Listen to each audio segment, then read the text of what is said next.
शहर के बाहर एक ऊंची पहाड़ी पर एक पुरानी हवेली खड़ी थी। वह हवेली वीरान और डरावनी थी। उसकी दीवारें ऊंची और भूरी थी, खिड़कियां टूटी हुई थीं और उन पर धूल जमी हुई थी। हवेली के चारों ओर एक उदास बगीचा था जहां सूखे पत्ते बिखरे हुए थे। हवा में एक अजीब सी सन्नाटा छाया रहता था। यह हवेली सालों से खाली पड़ी थी। लोगों का कहना था कि यह हवेली भूतिया है। एक दिन 5 दोस्तों ने हवेली में रात बिताने का फैसला किया। वे थे आरव, विनय, नेहा, सिम्मी और कबीर। वे सभी बचपन के दोस्त थे और रोमांच पसंद करते थे। उन्होंने हवेली के बारे में कहानियां सुनी थी, लेकिन वे डरे नहीं थे। वे सोचते थे कि यह सिर्फ अंधविश्वास है। दोस्त हवेली में पहुंचे और अंदर चले गए। हवा में धूल और नमी की गंध थी। उन्होंने अपने बैग एक कोने में रखे और हवेली का निरीक्षण करने लगे। हवेली में कई कमरे थे, सभी खाली और धूल से भरे हुए। एक बड़ा सा हॉल था जिसमें एक जंग लगी हुई चांदी की झूमर लटकी हुई थी। हॉल के एक तरफ एक बड़ा दरवाजा था जो बंद था। रात हुई और दोस्तों ने हॉल में ही खाना खाया। वे एक दूसरे के साथ हंसते खेलते मजेदार बातें करते हुए समय बिता रहे थे। हर कोई खुश था और माहौल में एक अलग ही ऊर्जा थी। उन्होंने मजेदार किस्से सुनाए और गाने गाए। हर कोई अपने अपने अनुभव साझा कर रहा था। कुछ ने अपने बचपन की कहानियां सुनाई तो कुछ ने अपने कॉलेज के दिनों के किस्से। लेकिन धीरे धीरे उन्हें अजीब आवाजें सुनाई देने लगीं। पहले तो किसी ने ध्यान नहीं दिया, लेकिन जब आवाजें बढ़ने लगीं तो सब चौंक गए। कभी किसी के चलने की आहट, कभी फुसफुसाहट। ये आवाजें बहुत ही रहस्यमयी थी। ऐसा लग रहा था जैसे कोई उनके आसपास ही हो। कभी दरवाजे खुलने और बंद होने की आवाज। वे डरने लगे। हर कोई सोचने लगा कि आखिर ये आवाजें आ कहां से रही हैं। उन्होंने सोचा कि शायद हवा चल रही है या किसी जानवर की आवाज है, लेकिन आवाजें इतनी स्पष्ट थीं कि ये मानना मुश्किल था। अरे, ये आवाजें कैसी हैं? क्या तुम लोगों ने भी सुना? हाँ, मैंने भी सुना। शायद हवा चल रही है, लेकिन ये आवाजें कुछ अलग ही हैं। मुझे नहीं लगता कि ये सिर्फ हवा की आवाजें हैं, ये कुछ और ही है। क्या हम बाहर जाकर देखें? शायद हमें पता चल सके कि ये आवाजें कहाँ से आ रही हैं। ठीक है, चलो देखते हैं। हमें सतर्क रहना होगा। हो सकता है कि ये कोई शरारत हो या फिर कुछ और। वे सभी अपने अपने टॉर्च लेकर बाहर निकले। चारों ओर अंधेरा था और केवल टॉर्च की रोशनी ही उनका मार्गदर्शन कर रही थी। हर कदम पर उन्हें ऐसा लग रहा था जैसे कोई उन्हें देख रहा हो। अचानक से एक और आवाज आई। इस बार यह आवाज और भी स्पष्ट थी। सबने रुककर ध्यान से सुना। क्या यह कोई जानवर था या फिर कोई इंसान? सबके मन में सवाल उठने लगे। वे सभी एक दूसरे के करीब आ गए और धीरे धीरे आवाज की दिशा में बढ़ने लगे। हर कोई डरा हुआ था, लेकिन जानना चाहता था कि आखिर ये आवाजें आ कहां से रही हैं। चलते चलते वे एक पुराने सुनसान घर के पास पहुंचे। घर बहुत ही डरावना लग रहा था और ऐसा लग रहा था जैसे कई सालों से यहां कोई नहीं आया हो। वे धीरे धीरे घर के पास पहुंचे और दरवाजा खोलने की कोशिश की। दरवाजा बहुत ही पुराना और जर्जर था। दरवाजा खोलते ही एक जोर की आवाज आई और सब डर गए। अंदर बहुत ही अंधेरा था और कुछ भी साफ दिखाई नहीं दे रहा था। वे सभी अंदर गए और टॉर्च की रोशनी में चारों ओर देखने लगे। घर के अंदर पुराना फर्नीचर और जाले लगे हुए थे। ऐसा लग रहा था जैसे यहां बहुत समय से कोई नहीं आया हो। अचानक से एक और जोर की आवाज आई और सब डर गए। यह आवाज और भी रहस्यमयी थी। सबने एक दूसरे की ओर देखा और समझ नहीं पाए कि ये आवाजें आखिर आ कहां से रही हैं।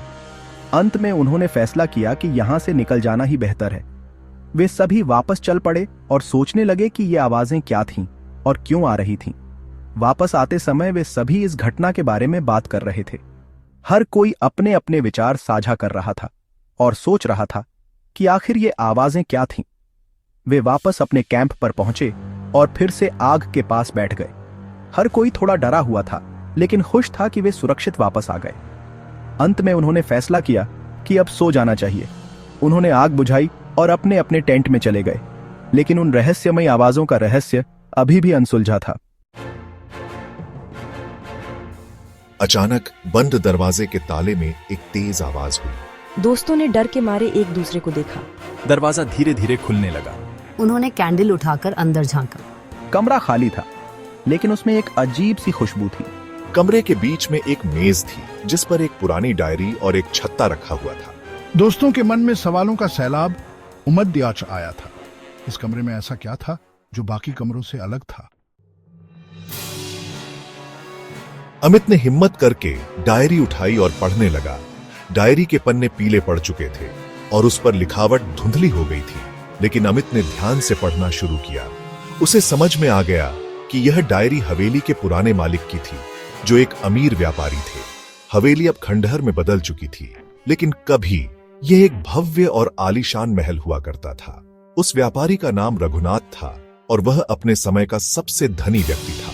रघुनाथ ने अपनी डायरी में अपने जीवन की कहानी लिखी थी। उन्होंने बताया था कि कैसे उन्होंने अपने भाई को धोखा देकर उनकी सारी संपत्ति हड़प ली थी। रघुनाथ और उनके भाई के बीच बहुत प्यार था, लेकिन संपत्ति के लालच ने उनके रिश्ते को कड़वा बना दिया। रघुनाथ ने अपने भाई को धोखा देकर उनकी सारी संपत्ति हड़प ली थी। उन्होंने अपने भाई को जहर देकर मार डाला था। यह घटना उनके जीवन का सबसे काला अध्याय था और उनके परिवार को बेघर कर दिया था।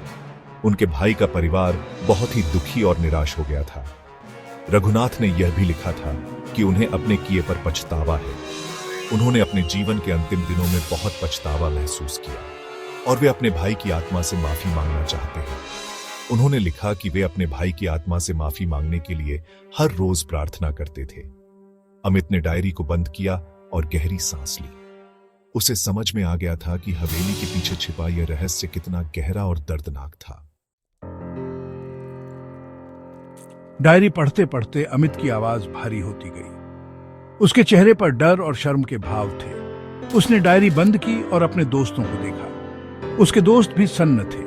उन्हें समझ नहीं आ रहा था कि वे क्या कहें या क्या करें। तभी सुमित ने रोते हुए कहा, मुझे माफ कर दो, मैंने तुम्हें धोखा दिया है। एक एक करके सभी दोस्तों ने अपने दिल के राज्य खोले।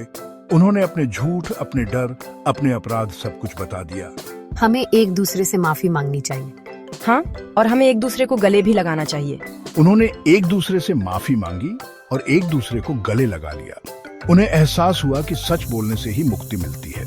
हमें यह भी समझना चाहिए कि हम अकेले नहीं हैं। उनके दोस्त उनके साथ हैं, चाहे कुछ भी हो जाए। सुबह होने वाली थी। सूरज की पहली किरणें आसमान को सुनहरे रंग में रंग रही थीं। पक्षियों की चहचहाहट ने वातावरण को और भी मधुर बना दिया था। यह एक नई शुरुआत का संकेत था, एक ऐसा दिन जो उनके जीवन को हमेशा के लिए बदलने वाला था। दोस्तों ने हवेली से बाहर निकलने का फैसला किया। वे जानते थे कि यह कदम उनके लिए कितना महत्वपूर्ण था। हवेली के अंदर बिताए गए समय ने उन्हें बहुत कुछ सिखाया था, लेकिन अब समय आ गया था कि वे बाहर निकलें और अपनी नई जिंदगी की शुरुआत करें। वे जानते थे कि वे अब पहले जैसे नहीं रहेंगे। वे बदल चुके थे। उनके दिलों में एक नई उम्मीद और आत्मविश्वास था।